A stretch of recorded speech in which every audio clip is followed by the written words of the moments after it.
শুভেচ্ছা, আমন্ত্রণ দুপুরে বাংলাদেশের আয়োজন। শুরুতেই জানিয়ে দেব শিরোনামগুলো।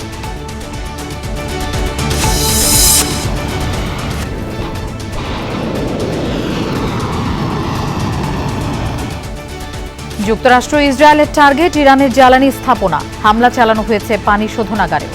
জবাবে তেল আবিব সহ মধ্যপ্রাচ্যের বিভিন্ন স্থানে মিসাইল ছুটছে তেহরান।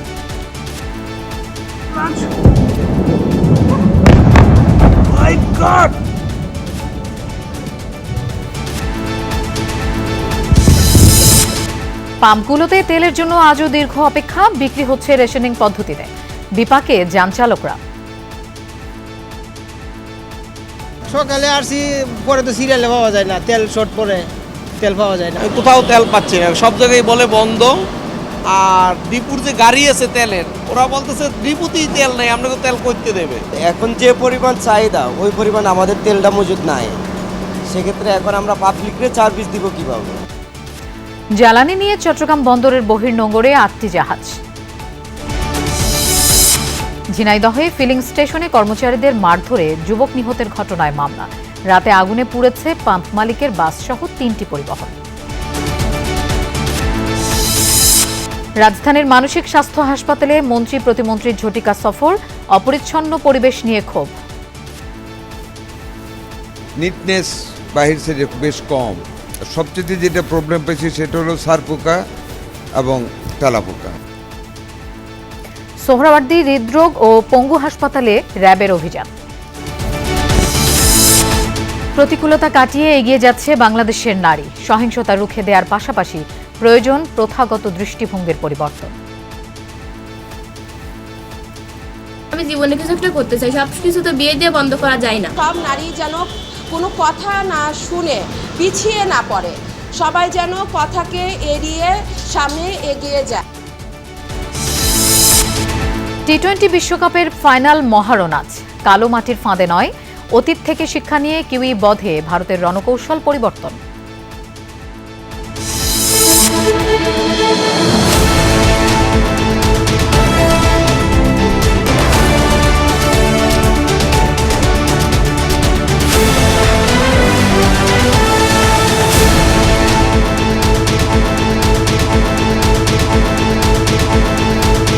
দেখছিলেন শিরোনামগুলো। এছাড়াও দেশ বিদেশের আরো খবর নিয়ে দুপুরের বাংলাদেশে আপনাদের সঙ্গে থাকছি আমি মৌসুমী আহমেদ লোপা। মার্কিন ইসরায়েলি যৌথ অভিযানের জবাব দিতে দূরপাল্লার মিসাইল হামলার পরিধি বাড়িয়েছে ইরান।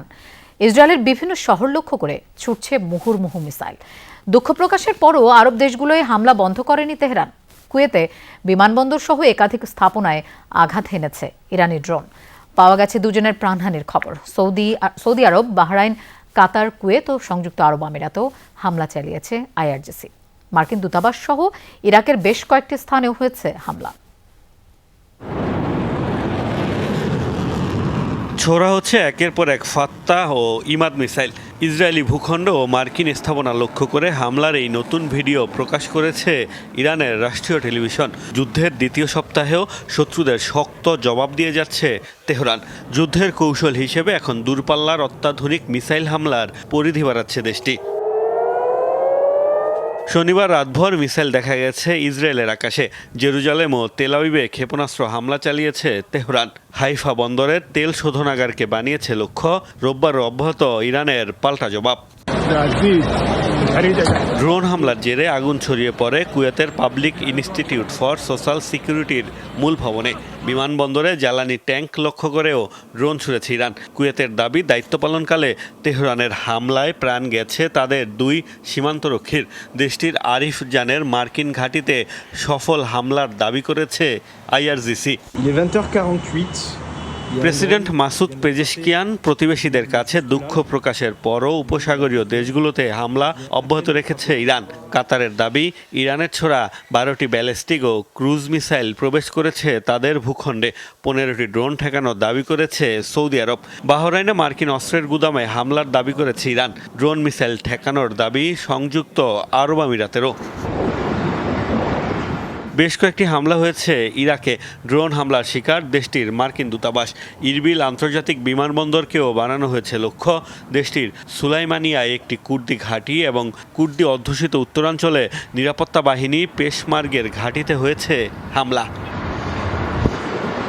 মোস্তফা মাহমুদ, যমুনা নিউজ। একযোগে ইরানের ৩০টি জ্বালানি স্থাপনায় হামলা চালিয়েছে যুক্তরাষ্ট্র ইসরায়েল যৌথ বাহিনী। টানা নবম দিনের অভিযানে টার্গেট হয়েছে বিমানবন্দর, পরিবহন ডিপো। ধ্বংস করা হয়েছে গুরুত্বপূর্ণ বেশ কয়েকটি পানি শোধনাগার।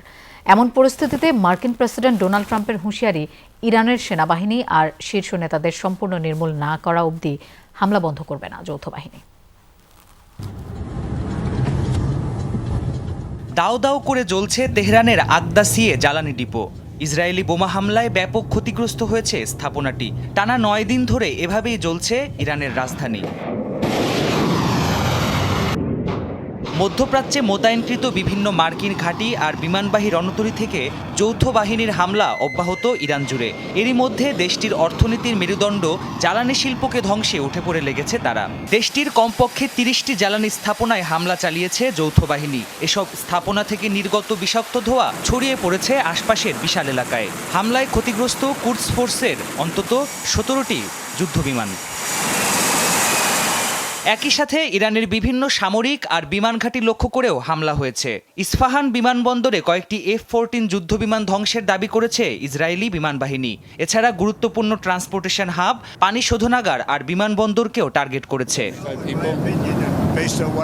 এয়ারফোর্স ওয়ানে সাংবাদিকদের প্রশ্নের জবাবে মার্কিন প্রেসিডেন্ট ডোনাল্ড ট্রাম্প বলেছেন, ইরানের সেনাবাহিনী আর শীর্ষ নেতাদের পুরোপুরি নির্মূল না করে শান্ত হবেন না তিনি। যুদ্ধ থেকে পিছিয়ে আসার কথাও উড়িয়ে দেন।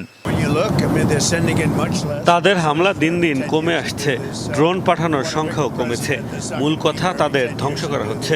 একসময় হয়তো আত্মসমর্পণ করার মতো কেউ থাকবে না তাদের।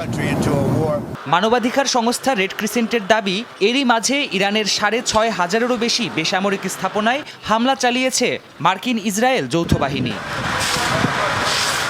প্রাণপ্রতিম কুণ্ডু, যমুনা নিউজ। জ্বালানি তেল নিতে রাজধানীর ফিলিং স্টেশনগুলোতে আজও যানবাহনের লম্বা লাইন। দীর্ঘ সময় অপেক্ষা করেও পর্যাপ্ত তেল পাচ্ছেন না চালকরা। সরকারের নির্দেশনা অনুযায়ী রেশনিং পদ্ধতিতে বিক্রি হচ্ছে তেল। সকাল থেকে রাজধানীর বিভিন্ন এলাকায় পেট্রোল, অকটেন ও ডিজেল পেতে অনেককেই ঘুরতে হয়েছে এক পাম্প থেকে আরেক পাম্পে। হঠাৎ করে তেলের চাহিদা বেড়ে যাওয়ায় অনেক পাম্পেই মজুদ শেষ। এতে ভোগান্তিতে পড়েছেন অফিসগামী মানুষ। চালকদের অভিযোগ, কিছু অসাধু লোক বাড়তি তেল সংগ্রহ করে খোলা বাজারে বিক্রি করছেন। অনেকেই সম্ভাব্য সংকটের আশঙ্কায় প্রয়োজনের তুলনায় বেশি তেল মজুত করছে, যে কারণে পরিস্থিতি আরও জটিল হয়ে উঠেছে। এদিকে সংশ্লিষ্টরা বলছেন, গুজব ও অতিরিক্ত চাহিদার কারণেই এই পরিস্থিতি। পাম্পগুলোতে জ্বালানি তেলের নতুন চালান আসলে নির্ধারিত পরিমাণে দেয়া হবে জ্বালানি তেল। কোথাও তেল পাচ্ছি না, সব জায়গায় বলে বন্ধ। আর ডিপুর যে গাড়ি আছে তেলের, ওরা বলতেছে ডিপুতেই তেল নেই, আপনাকে তেল করতে দেবে। গভর্নমেন্ট তো বলতেছে যে সংকট, মানে এতটা ক্রাইসিস না, কিন্তু পাম্পগুলো তো কোনো তেলই দিচ্ছে না। আমার চাহিদা আছে এখন আপনি 12,000-13,000 লিটার আমি ডেলি বেচতে পারবো। সেই ক্ষেত্রে আমি তেল পাইতেছি কত 9,000 লিটার। তা আমি আর 3,000 লিটার ঘাটতি কীভাবে পুরাবো? আর কিছু কিছু মোটর সাইকেল আছে, ওরা তেল লোড করে নিয়ে বাসা রেখে আবার আসছে, ওই তেলটা ঘাটতি পড়ে গেল না। দর্শক, এ বিষয়ে আমরা আরও জানবো। রাজধানীর কল্যাণপুরের দারুসালাম এলাকা থেকে আমাদের সাথে যোগ দিচ্ছেন সহকর্মী তানজিম শাফিন। শাফিন, রেশনিং পদ্ধতিতে তেল যতটুকু পাওয়া যাচ্ছে তা দিয়ে কতটা কাজে আসছে গাড়ি চালকদের? রাস্তায় গণপরিবহনে তেল সংকটের প্রভাব কতটা চোখে পড়ছে আপনার?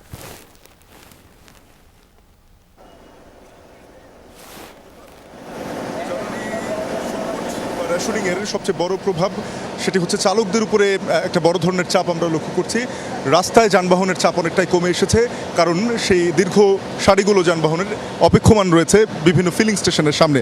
আমি এখন যে ফিলিং স্টেশনটি দাঁড়িয়ে রয়েছি দারুসালাম এলাকায়, এই ফিলিং স্টেশনটি থেকে মাইক্রোবাস থেকে শুরু করে ব্যক্তিগত গাড়ি কিংবা মোটরসাইকেল এবং স্বল্প দূরত্বের যে বাসগুলো রয়েছে সবাই এই ফিলিং স্টেশন থেকে ডিজেল বা অকটেন সংগ্রহ করে থাকেন। তবে গত রাত থেকেই এই ফিলিং স্টেশনের তেল ফুরিয়ে যায় এবং রাত 1টার পর থেকে যারা অপেক্ষায় ছিলেন তাদের অনেকেই এখনও অপেক্ষায় করছেন। বারবারই এখানে যারা স্টেশন কর্তৃপক্ষ রয়েছে তারা আসার কথা বললেও আসলে সেই আশা বাস্তবে প্রতিফলিত হয়নি। এখনও পর্যন্ত এখানে জ্বালানি তেলের নতুন কোনো গাড়ি আসেনি, যার ফলে যারা অপেক্ষা ছিলেন তাদের অপেক্ষা বেড়ে চলেছে। কয়েকজনের সাথে কথা বলতে চাই, আপনি কখন থেকে এখানে অপেক্ষা করছেন এবং কি শুনতে পেলেন, কেনই বা অপেক্ষা করছেন? আমি কালকে গত রাত্রে 3:30টার সময় এখানে আসছি।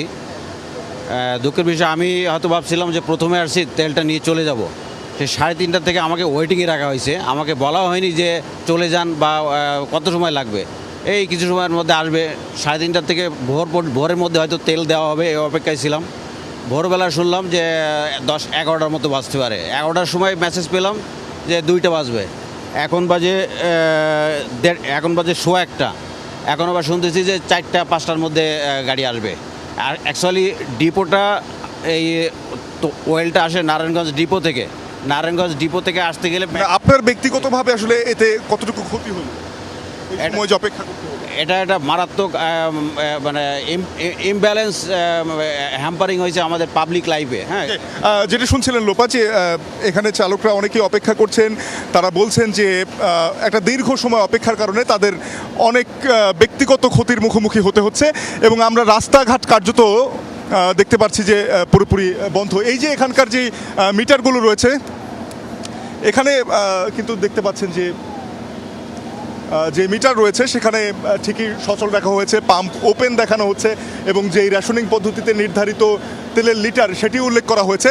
তবে কার্যত এই স্টেশনটি পুরোপুরি বন্ধ, এখান থেকে কোনো ধরনের তেল দেওয়া হচ্ছে না, যার ফলে এখানে যেরকম যানবাহন আমরা দেখছি যে প্রচুর পরিমাণে অপেক্ষমান রয়েছেন এবং রাস্তাঘাটে এই ধরনের একটা সড়কে স্থবিরতা নেমে এসেছে, যার ফলে আমার মনে হয় যে মোট পরিবহন ক্ষেত্রেই, পরিবহন পুরো খাতেই এর একটা প্রভাব থাকতে যাচ্ছে। এখনো পর্যন্ত এই ছিল আমার কাছে লোপা। শাফিন, আপনাকে ধন্যবাদ আমাদের সাথে যোগ দেওয়ার জন্য। দেশের বিভিন্ন জেলায় জ্বালানি তেলের পাম্পগুলোতে আজও রয়েছে ক্রেতাদের ভিড়। রেশনিক পদ্ধতিতে দেয়া হচ্ছে তেল। মধ্যপ্রাচ্যে চলমান যুদ্ধের কারণে জ্বালানি তেল সংকটের শঙ্কায় পাম্পে ভিড় করেছেন ক্রেতারা। তবে পাম্প কর্তৃপক্ষ বলছে জ্বালানি তেলের কোনো সংকট নেই। শুক্র ও শনিবার ডিপো বন্ধ থাকায় এবং চাহিদা বেড়ে যাওয়ায় সাময়িক ভোগান্তি দেখা দেয়। আজ ডিপো থেকে জ্বালানি তেল সরবরাহ হচ্ছে, ফলে ভোগান্তি কমে আসবে। এদিকে সরকারি নির্দেশনা অনুযায়ী পাম্পগুলো রেশনিং পদ্ধতিতে তেল বিক্রি করায় বিড়ম্বনায় পড়তে হচ্ছে বলে জানিয়েছেন ক্রেতাদের অনেকে। চাহিদা অনুযায়ী তেল না পাওয়ায় অনেক সময়ে গাড়ি নিয়ে বের হতে পারছেন না তারা। তারেক, পাম্প ও ডিপোগুলোতে কেমন ভিড় দেখছেন রাজশাহীতে? রেশনিং পদ্ধতি নিয়ে পরিবহন চালক এবং মালিকরা কি বলছেন? সকাল থেকে আসলে রাজশাহীর পাম্পগুলোতে তেল না থাকায় ব্যাপক ভিড় লেগে আছে। যে পাম্পগুলোতে তেল পাওয়া যাচ্ছে সেটা চাহিদার তুলনায় কিন্তু অপ্রতুল এবং অনেকে কিন্তু চাহিদার তুলনায় অনেক বেশি তেল নিচ্ছেন। একটু তাদের কাছে, যারা এই পাম্পের সংশ্লিষ্ট রয়েছে, তাদের কাছে একটু আমরা জানতে চাইব তেল আছে কিনা বা ডিপো থেকে আপনারা তেল এনেছেন কিনা, কি অবস্থা এমনিতে?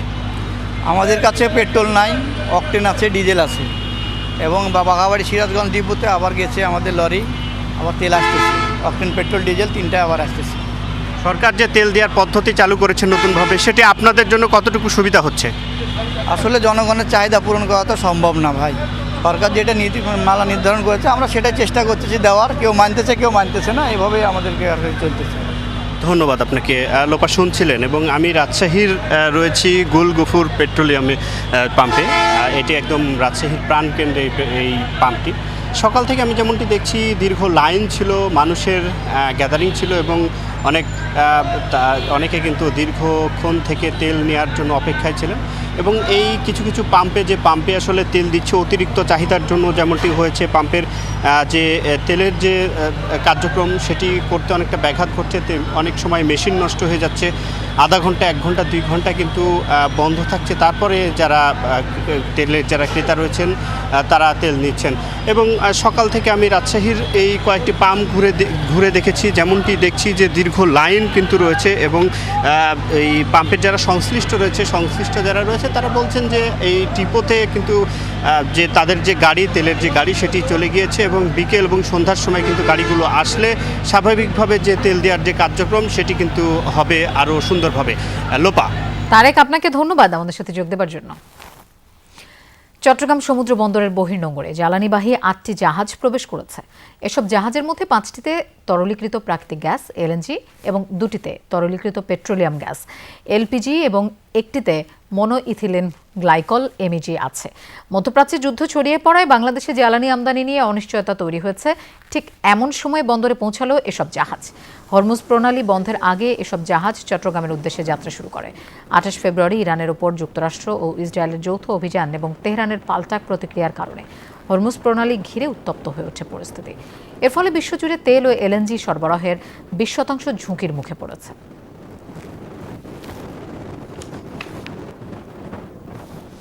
ঝিনাইদহে পেট্রোল পাম্পে তেল নেয়াকে কেন্দ্র করে বাকবিতণ্ডার জেরে যুবককে পিটিয়ে হত্যার ঘটনায় মামলা হয়েছে। আর এ ঘটনায় আটক 3 জনকেই গ্রেফতার দেখানো হয়েছে। সকালে নিহত নীরবের বাবা বাদী হয়ে মামলাটি করেন। এর আগে গতকাল সন্ধ্যায় শহরের কেন্দ্রীয় বাস টার্মিনাল এলাকায় তাজ ফিলিং স্টেশনে এই ঘটনা ঘটে। পুলিশ জানায় নীরব হোসেন নামে এক যুবক বোতলে করে তেল নিতে গেলে তাতে অপারগতা জানায় পাম্পের কর্মচারীরা। পরে পাশের পাম্পে চলে যায় নীরব। ফেরার পথে তাজ ফিলিং স্টেশনে অন্য একজনকে বোতলে তেল দিতে দেখে প্রতিবাদ করলে পাম্পের কর্মচারীদের সাথে তার বাকবিতণ্ডা হয়। এক পর্যায়ে লাঠি দিয়ে নীরবকে পিটিয়ে গুরুতর আহত করে তারা। উদ্ধার করে হাসপাতালে নিলে চিকিৎসক নীরবকে মৃত ঘোষণা করেন।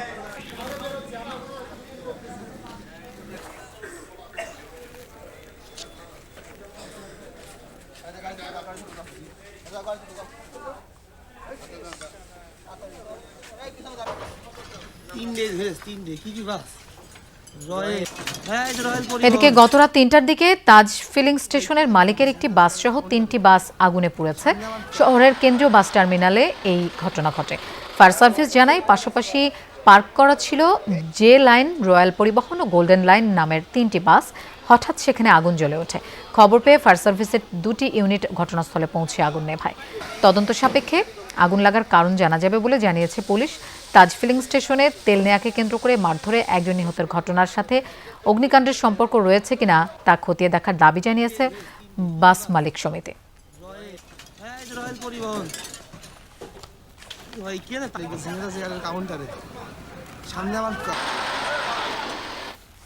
দর্শক, এ বিষয়ে আমরা আরও জানবো। ঝিনাইদহ থেকে আমাদের সাথে যোগ দিচ্ছেন সহকর্মী আহমেদ নাসিম আনসারি।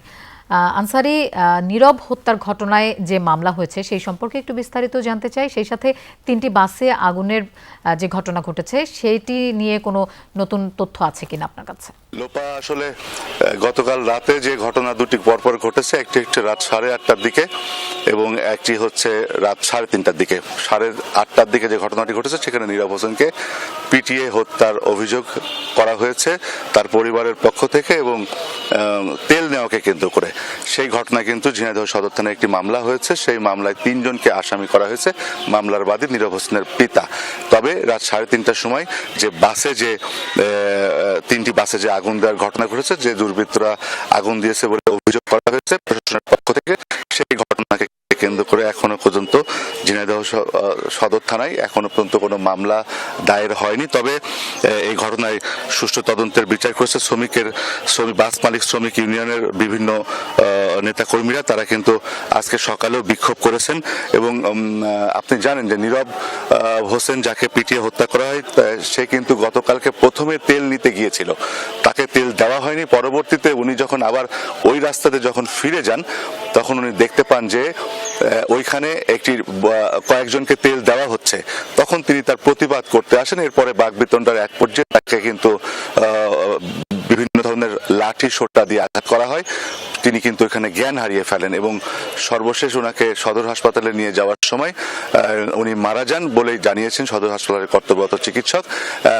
এই ঘটনাকে কিন্তু মানে বাংলাদেশে এরকম ঘটনা, চাঞ্চল্যকর ঘটনা এরকম মানে এর আগে কিন্তু কোথাও ঘটেছে বলে কোথাও নেই। তবে দুই পক্ষই কিন্তু দাবি করেছে সুষ্ঠু তদন্তের।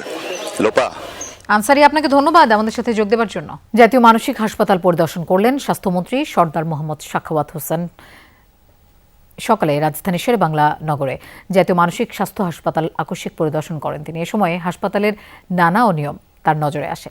নোংরা বিছানা, তেলাপোকা, ছারপোকা, অস্বাস্থ্যকর পরিবেশের ব্যাপারে জানান ক্ষোভ। বিশেষভাবে রোগীর নোংরা বিছানা দেখে মন্ত্রী নিজেই অবাক হন। অনেক রোগী এবং তাদের স্বজনদের অভিযোগ, দেয়া হয় নিম্নমানের খাবার। তারা বলেন চাহিদা অনুযায়ী ওষুধও পাচ্ছেন না, ডাক্তাররা সময় মতো হাজির হন না। স্বাস্থ্যমন্ত্রীর সাথে পরিদর্শন করেন স্বাস্থ্য প্রতিমন্ত্রী এম এ মোহিত। তিনি বলেন দেশের সর্বোচ্চ প্রতিষ্ঠান হওয়ার পরও নেতৃত্ব সংকটে এই হাসপাতাল রয়েছে অব্যবস্থাপনাও। তবে দ্রুত সমস্যাগুলো সমাধান করা হবে বলে জানিয়েছেন মোহাম্মদ সাখাওয়াত হোসেন। তিনি বলেন মানসিক হাসপাতালকে অন্যান্য হাসপাতাল থেকে আরও বেশি মানবিক হতে হবে।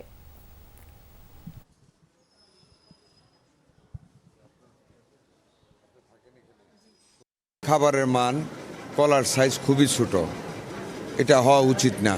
এই মান, এটা আমরা দেখতেছি। অনেক উন্নতি করার মতো স্পেস রয়েছে। ডাক্তাররা যে কজনকে জিজ্ঞেস করছে অনেকে ঠিক মতো আসে নাই, পরে আসছে। অনেকে হয়তো ঠিক মতো আসছে, কতজন আছে এটা এখন আমরা দেখব। লিডারশিপের অভাবে কিছু অব্যবস্থাপনা তৈরি হয়েছে। আমরা উপরতলায় দেখেছি রোগীদের ইনডোরে ব্যবস্থাটা গ্রহণযোগ্য পর্যায়ে নাই, সেটার ব্যাপারে আমরা দ্রুত ব্যবস্থা গ্রহণ করতে বলেছি। রাজধানীর 3টি বড় সরকারি হাসপাতালে দালাল বিরোধী অভিযান চালিয়েছে র্যাব। হৃদরোগ ইনস্টিটিউট, পঙ্গু হাসপাতাল ও শহীদ সোহরাওয়ার্দী মেডিকেল কলেজ হাসপাতাল থেকে 20 জনকে গ্রেফতার করা হয়েছে।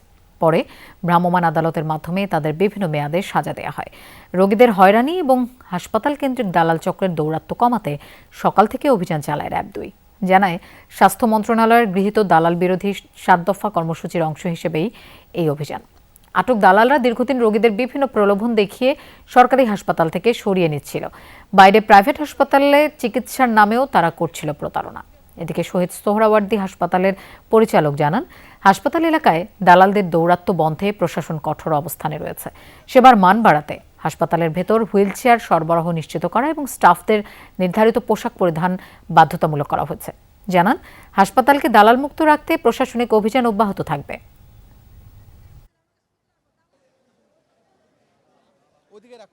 হসপিটালগুলোতে স্বাস্থ্য সেবা গ্রহণের জন্য যে সকল রোগী হসপিটালে আসেন তারা দালাল চক্রের দ্বারা বিভিন্নভাবে হয়রানির শিকার হন এবং এই হয়রানি দালালদের দৌরাত্ম্য এবং রোগীদের হয়রানির বিরুদ্ধে মাননীয় স্বাস্থ্যমন্ত্রী মহোদয়, স্বাস্থ্য মন্ত্রণালয় দালাল নির্মূলে জিরো টলারেন্স নীতি ঘোষণা করেছেন। প্রথাগত 8টা-5টার অফিস কিংবা 4 দেয়ালের গৃহস্থালী সবকিছুর ঊর্ধ্বে উঠে নারীরা এখন নিজেদের মেলে ধরছেন ডিজিটাল প্ল্যাটফর্মে। সোশ্যাল মিডিয়াকে কেবল বিনোদন নয়, বরং উপার্জনের হাতিয়ার করে নতুন পরিচয় গড়ে তুলছেন। নারী দিবস উপলক্ষে দেশের এমন কয়েকজন অদম্য নারীর সাফল্যের গল্প নিয়ে আমাদের বিশেষ প্রতিবেদন। ফারজানা আক্তার পেশায় ছিলেন একজন পুরোদস্তুর সাংবাদিক। কলম ছেড়ে আজ তিনি হাতে তুলে নিয়েছেন মাছের ডালা। তবে কোনো কাঁচা বাজারে নয়, তার এই বাজারটি অনলাইন ভিত্তিক। সাহসিকতার সাথে চাকরি ছেড়ে শুরু করেছিলেন মাছের ব্যবসা। আজ তিনি কেবল নিজেই স্বাবলম্বী নন, তার তত্ত্বাবধানে কাজ করছেন 70 জন কর্মী। যেহেতু ডিজিটাল মাধ্যমের দিকে মানুষ আস্তে আস্তে এগুচ্ছে, এটা সামনের দিনে হয়তো অনেক বেশি স্প্রেড হবে, তো সে কারণে আমার কাছে মনে হলো যে প্রথাগত পদ্ধতির বাহিরে আমি একটা নতুন কিছু শুরু করি। অন্যদিকে সংসার আর মাতৃত্বকে সামলে নিজেকে হারিয়ে যেতে দেননি সাবিহা আফরিন শ্রাবণী। ঘরবন্দি সময়টাতে একঘেয়েমি কাটাতে শুরু করেছিলেন পোশাকের ব্যবসা। আজ সেই শখের ব্যবসায়ী তাকে এনে দিয়েছে আর্থিক স্বাধীনতা ও পরিচিতি। অনেকেই প্রশ্ন করে যে বাসায় বসে কাজ করা এটা তো খুব কঠিন কিছু না, কিন্তু ফ্যামিলি মেনটেন করে বাচ্চাদেরকে নিয়ে সব মিলে কাজ করা এটা কিন্তু আসলেই একটা চ্যালেঞ্জিং। বাট আমি তারপরও বলবো মেয়েরা পারে না এমন কিছু নেই, চেষ্টা করলেই সব কিছু সম্ভব। শুধু ব্যবসা নয়, সোশ্যাল প্ল্যাটফর্মে নিজের মতামত কিংবা জীবন দর্শন শেয়ার করে অনেকে হয়ে উঠেছেন প্রভাবশালী ইনফ্লুয়েন্সার। কুড়াচ্ছেন মানুষের ভালোবাসা, সাথে সাথে নিশ্চিত করছেন আর্থিক সচ্ছলতা। ব্যাক ইন 2014-15 দিকে আমি সোশ্যাল মিডিয়াতে ভিডিও পোস্ট করা শুরু করলাম। তো ওই আমার ফ্রেন্ডরাই কয়েকজন দেখতে হঠাৎ করে দেখা যাচ্ছে যে 17-18 দিকে মানুষজন কন্টেন্ট একটা দুইটা অনেক বেশি ভাইরাল হয়ে গেল। তারপর পিপল স্টার্টেড ফলোয়িং মি, দেখা শুরু করলো। আর আমি তো আসলে কন্টেন্ট বানাই যে শুধু বানানোর জন্য তা না, শুধু টাকা কামানোর জন্য তাও না। I love making contents, like আমার ভালো লাগে, আই এক্সপ্রেস মাই সেলফ। দেশের অর্থনীতিতে এই কমার্স বা ফেসবুক কমার্সের প্রভাব এখন চোখে পড়ার মতো। জরিপ বলছে অনলাইন ব্যবসায় নারী উদ্যোক্তাদের অংশীদারিত্ব 50%-এরও বেশি। যে কোনো মেয়ের জন্য আমি মনে করি যে ফিনান্সিয়ালি ইন্ডিপেন্ডেন্ট হওয়াটাও খুব জরুরি। কীভাবে করলো এটা ইম্পর্টেন্ট না, অনলাইন প্ল্যাটফর্মের মাধ্যমে কিন্তু মেয়েরা বিভিন্ন ধরনের ছোট ছোট বিজনেস করছে, অনলাইনে ব্যবসা করছে, স্টার্ট আপ করছে। সো এটা অবশ্যই একটা পজিটিভ দিক দেশের জন্য। নারীদের এই পথ চলা এখন আর কেবল ঘরে ফেরার জন্য নয়, বরং নিজেকে ছাড়িয়ে যাওয়ার জন্য। ডিজিটাল এই বিপ্লব প্রমাণ করেছে সুযোগ আর সদিচ্ছা থাকলে বাংলাদেশের নারীরা যে কোনো বাধা মোকাবেলা করে সামনে এগিয়ে যেতে প্রস্তুত। আর নীতি নির্ধারকদের মাথায় রাখতে হবে, অর্থনীতির স্বার্থে এই নতুন উদ্যোক্তাদের গুরুত্ব দেওয়াটা খুবই প্রয়োজন। কাশফিয়া রুহি, যমুনা নিউজ, ঢাকা। বাংলাদেশের সব জাতীয় সমস্যার সমাধানের কেন্দ্রবিন্দু হবে জাতীয় সংসদ, এমনটাই জানিয়েছেন চিফ হুইপ নুরুল ইসলাম মনি। সকালে সাভারে জাতীয় স্মৃতিসৌধে মহান স্বাধীনতা যুদ্ধের শহীদের প্রতি শ্রদ্ধা নিবেদন করেন তিনি। পরে সাংবাদিকদের তিনি বলেন, এতদিন সংসদকে শুধু প্রাণবন্ত করার কথা বলা হলেও সেই ধারণা বদলাতে হবে। সংসদকে সত্যিকার অর্থে কার্যকর করার কথা বলেন চিফ হুইপ। এ লক্ষ্যেই প্রধানমন্ত্রী তারেক রহমানের নির্দেশে হুইপরা কাজ করছেন বলেও জানান তিনি। আগামী 12 তারিখে বসতে যাওয়া ত্রয়োদশ জাতীয় সংসদের প্রথম অধিবেশন প্রাণবন্ত ও কার্যকর হবে বলে আশা করেন নুরুল ইসলাম মনি।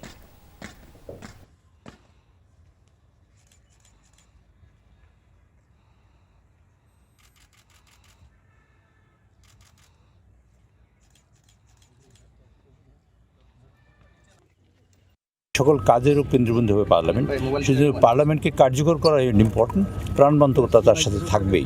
কাজে এটার জন্য আমাদের সার্বিক প্রচেষ্টা আছে। মাননীয় প্রধানমন্ত্রী আমাদের সংসদ নেতা জনাব তারেক রহমানের নির্দেশে আমরা কাজ করছি এবং ইনশাআল্লাহ 12 তারিখ যে সংসদ বসবে আপনারা দেখবেন অন্তত প্রাণবন্ত এবং প্রাঞ্জল ইনশাআল্লাহ। আওয়ামী লীগের সাবেক সংসদ সদস্য আব্দুস সালাম মুর্শেদের দখলে থাকা রাজধানীর গুলশানের বাড়ি সরকারের কাছে হস্তান্তরে হাইকোর্টের দেয়া রায়ের বিরুদ্ধে আপিল শুনানি হবে 20 এপ্রিল।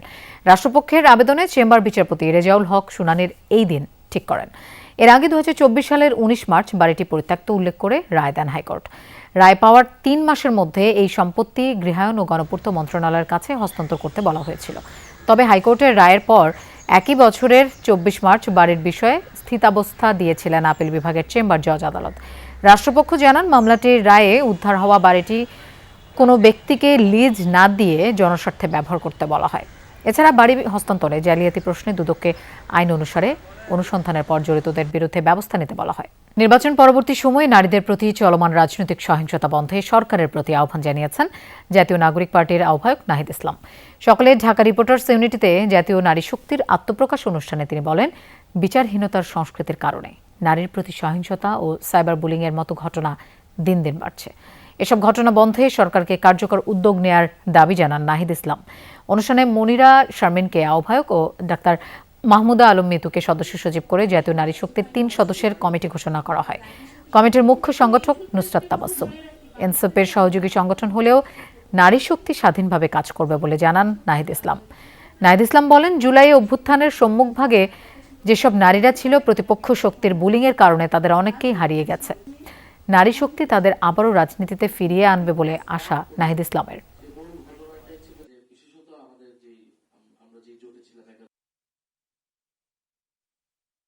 নারীদের প্রতি অনলাইনে যে সাইবার বুলিং এবং নারীদেরকে টার্গেট করে এমন একটা পরিস্থিতি তৈরি করা হয় যে মানসিকভাবে তারা বিপর্যস্ত হয়ে যায়। এটা ধর্ম নির্বিশেষে, এটা শুধু যে কিন্তু জুলাইয়ের নারী যারা তারা এটা অনেক বেশি ফেস করেছে এবং আমাদের অনেক বৈষম্যবিরোধী ছাত্র আন্দোলনের অনেক মেয়েরা কিন্তু রাজনীতি ছাড়তে বাধ্য হয়েছে। দেশে প্রায় 50,000 কোটি টাকার পোল্ট্রি শিল্পে অস্তিত্ব সংকটে পড়েছেন প্রান্তিক খামারিরা। উৎপাদন খরচের তুলনায় কম দামে ডিম ও মুরগি বিক্রি করতে বাধ্য হওয়ায় অনেকেই পুঁজি হারিয়ে ঋণের জালে জড়াচ্ছেন। কেউ কেউ খামার বন্ধ করে পেশা বদল করেছেন, কেউ বা আবার টিকে থাকার লড়াই চালিয়ে যাচ্ছেন বিপুল ঋণের বোঝা নিয়েই। টাঙ্গাইলের বিভিন্ন এলাকার খামার ঘুরে আরও জানাচ্ছেন সহকর্মী তাজনুর ইসলাম, আর ছবি তুলেছেন নাহিদ হোসেন। খামার ভর্তি শত শত মুরগি, ডিমের উৎপাদনও স্বাভাবিক। যে কোনো খামারের জন্য এ এক স্বপ্নের মতো ব্যাপার। তবে 2 খামারে মোট 20,000 মুরগি থাকার পরও মন ভালো নেই টাঙ্গাইলের ভুয়াপুরের এই খামারের। ব্যবসার অভিজ্ঞতা 2 যুগের হলেও ঋণের বোঝায় রীতিমতো জর্জরিত তিনি। মনে হচ্ছে যে যেটা হবে যে আমাদের যে সামনের দিনগুলো যেটা আছে বাজার এই অবস্থায় থাকে, নয় আমাদের খামার বন্ধ করতে হয়। খামার তো বন্ধ করলে দেখা যায় ঋণের দায় বাঁচবো না হলে আপনার মনে করেন যে কোনো একটা নয় আমার জীবন যাইতে হবে।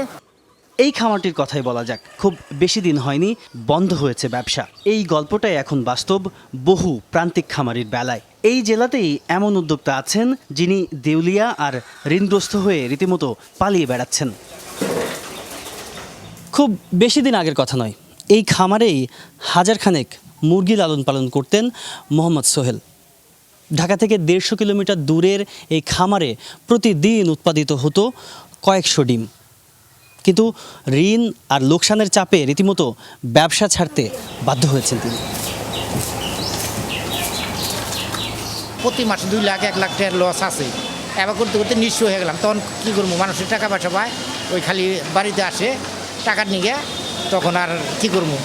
খামারিদের অভিযোগ, ফিড, বাচ্চা ও ওষুধের দাম বাড়লেও বাজারে সে অনুযায়ী বাড়ে না ডিমের দাম। ফলে উৎপাদন খরচের নিচে বিক্রি করতে বাধ্য হচ্ছেন তারা। ডিম উৎপাদনের চেয়ে প্রতিদিন আপনার দেখা যায় 1000 মুরগিতে প্রতিদিন আপনার 4-5 হাজার টাকা আপনার লস আছে। 5 টাকা বা 6 টাকার ডিম ঢাকায় গিয়ে কেন 10 টাকায় বিক্রি হচ্ছে? এই মাঝখানের টাকাগুলো কে খাচ্ছে? কোন সিন্ডিকেট খাচ্ছে? খামারি কার্ড যদি থাকে সেটা দেখে আমাদের ভর্তুকি, আমাদের বিদ্যুৎ বিল, আমাদের অন্যান্য রিবেট সুযোগ সুবিধা দেয়, অবশ্যই আমরা ঘুরে দাঁড়াবো। পোল্ট্রি অ্যাসোসিয়েশনের দাবি, ক্ষুদ্র এসব ব্যবসায়ীদের টিকিয়ে রাখতে হলে মনোযোগী হতে হবে সরকারকে। উৎপাদন ব্যয়ের বিপরীতে ন্যায্য মূল্য নিশ্চিত করা, ফিড ও কাঁচামালে ভর্তুকি নিশ্চিত আর বাজার মনিটরিং করতে হবে নিয়ম মাফিক। পলিসিগুলো এমনভাবে করতে হবে যাতে সবকিছু স্টেবল থাকে এবং এমন পলিসি যাতে না হয় যেটা এক পক্ষপাতিত্ব বা এই ধরনের যাতে কোনো ধরনের কোনো পলিসি না হয়। আমরা বিভিন্ন সময় আসলে এই বিষয়গুলো নিয়ে আমরা নিজেরাও জোরালো ভূমিকা আমরা রাখার চেষ্টা করি এবং সেই জায়গাগুলোতে যদি কাজ করা হয় তাহলে আমার মনে হয় যে প্রান্তিক খামারিরা আসলে টিকে থাকতে পারে। এ ব্যাপারে প্রাণী সম্পদ অধিদপ্তরের বক্তব্য, প্রান্তিক খামারিদের ব্যাপারে আন্তরিক সরকার। আমরা যদি বাজারের টোটাল যে ডিম তার একটা অংশ যদি আমরা সংরক্ষণ করতে পারি, এটা সরকারি এবং বেসরকারি পর্যায়ে যৌথ উদ্যোগও হতে পারে। দেশের আমিষের চাহিদা পূরণে গুরুত্বপূর্ণ ভূমিকা রাখা প্রান্তিক খামারিরাই অস্তিত্ব সংকটে। তাদের টিকিয়ে রাখতে কার্যকর উদ্যোগ না নেওয়া হলে তার প্রভাব পড়তে পারে খাদ্য নিরাপত্তা ও গ্রামীণ অর্থনীতিতে।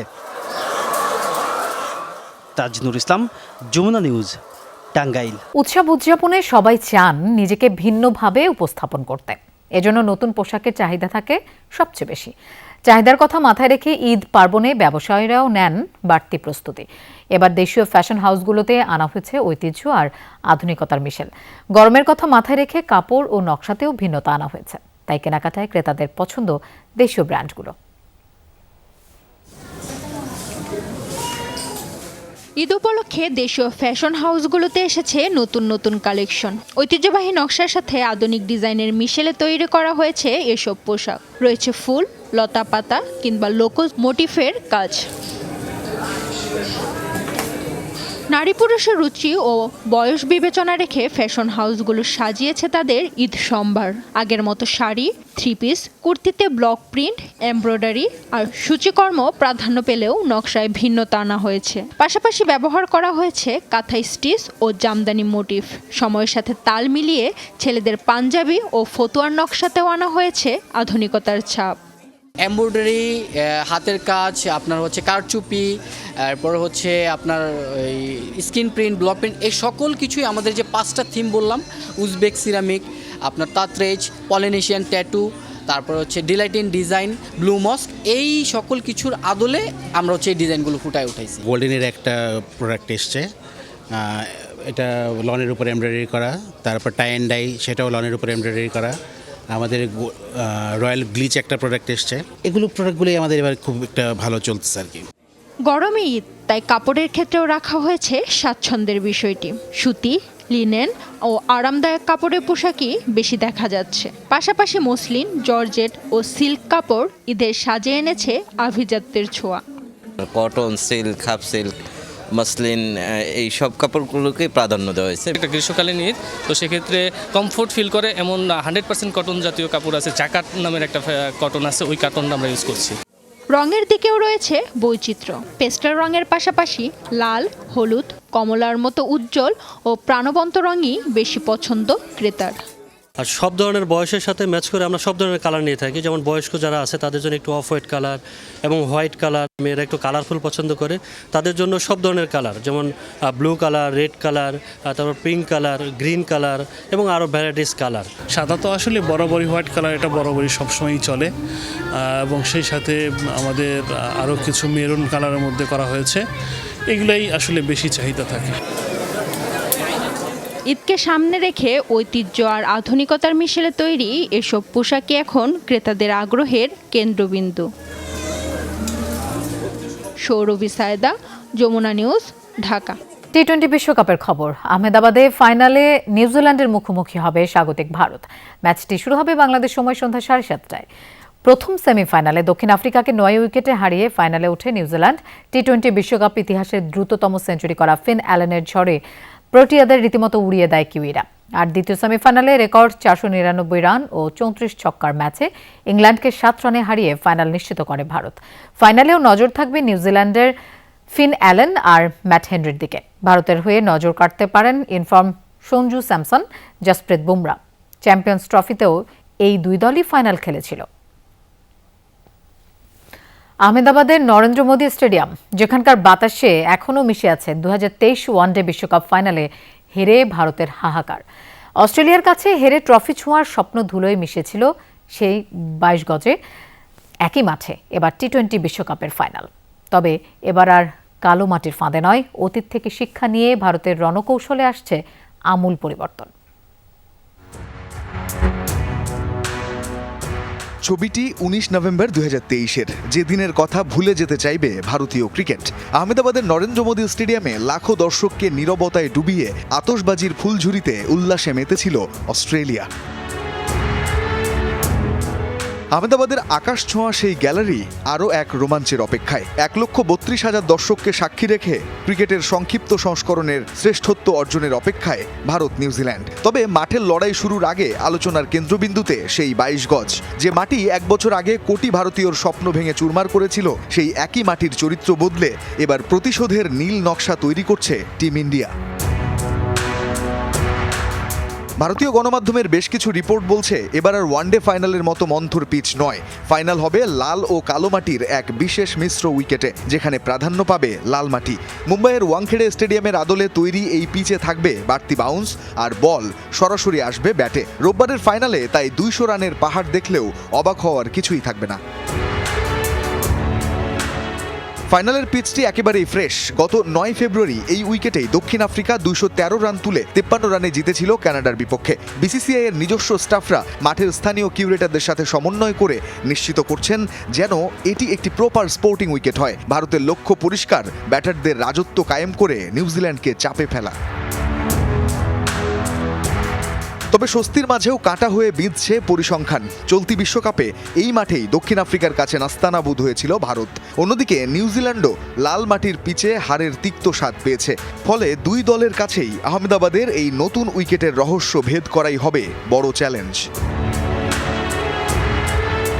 রঞ্জন শান্ত, যমুনা স্পোর্টস। 3 ম্যাচের ওয়ানডে সিরিজ খেলতে বাংলাদেশে পৌঁছেছে পাকিস্তান ক্রিকেট দল। আগামী 11 তারিখ সিরিজের প্রথম ওয়ানডেতে মাঠে নামবে দুদল। 3 ম্যাচের ওয়ানডে সিরিজ খেলতে 9 মার্চ বাংলাদেশে আসার কথা ছিল পাকিস্তান দলের, তবে মধ্যপ্রাচ্যের চলমান সংকট অনিশ্চয়তায় ফেলে দেয় সিরিজটির ভাগ্য। তবে আজ ভোরে শাহজালাল আন্তর্জাতিক বিমানবন্দরেও এসে পৌঁছায় রিজওয়ান শাহিনদের বহনকারী বিমান। এয়ারপোর্ট থেকে বের হয়েই সরাসরি রওনা দেন টিম হোটেলে। এর আগে শনিবার দুপুরে বাংলাদেশে পৌঁছেছে মাইক হেসন সহ 5 সদস্যের কোচিং স্টাফের দল। আগামী 11, 13 এবং 15 মার্চ মাঠে গড়াবে বাংলাদেশ পাকিস্তান ওয়ানডে সিরিজের 3 ম্যাচ। সবগুলো ম্যাচই হবে মিরপুরের শেরেবাংলা জাতীয় ক্রিকেট স্টেডিয়ামে। দর্শক, দুপুরে বাংলাদেশের প্রথম ঘন্টা থেকে বিদায় নিচ্ছি আমি মৌসুমী আহমেদ লোপা। আর পরের ঘন্টার খবর নিয়ে ফিরবেন সহকর্মী শাওন দত্ত। আমাদের সাথেই থাকুন।